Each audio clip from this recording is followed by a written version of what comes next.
Are you a landlord or are you thinking of becoming a landlord? Then you need to know more about buy-to-let mortgages.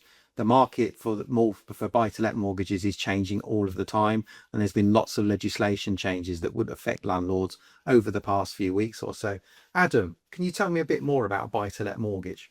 Of course, yeah, no problem. I think the first thing to note is that at the moment, there's a lot more people going up what we call the limited company buy-to-let route. So traditionally, once upon a time, if you wanted a rental property, you'd have your own property, you'd go and buy another property with the purpose of renting it out, and the lender would assess the mortgage based on how much rent that property is likely to achieve.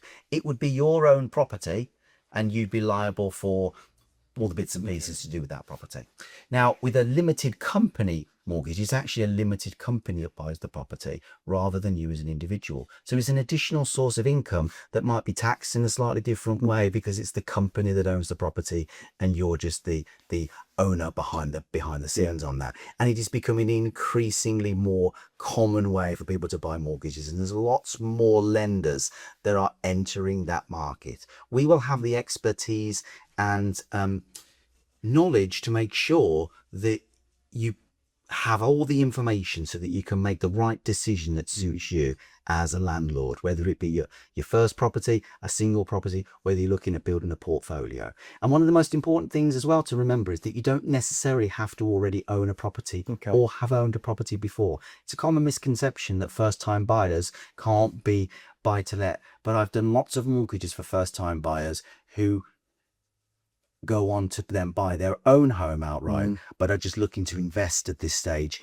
in a property for the first time and generate an additional income for themselves. Why are landlords going down the limited company route? The limited company route just means that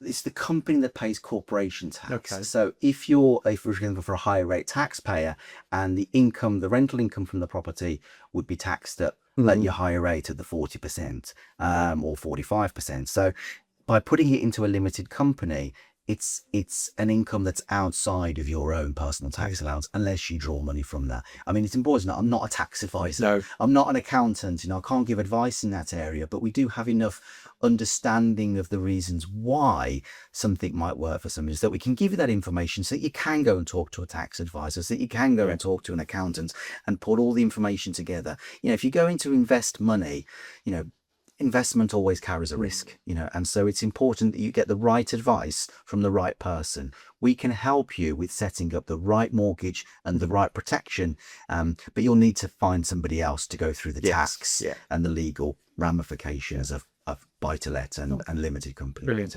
So if you're a landlord looking to either remortgage or purchase another property, would really recommend popping in to see Adam. He's based on the High Street. He'd be more than happy to be able to help you.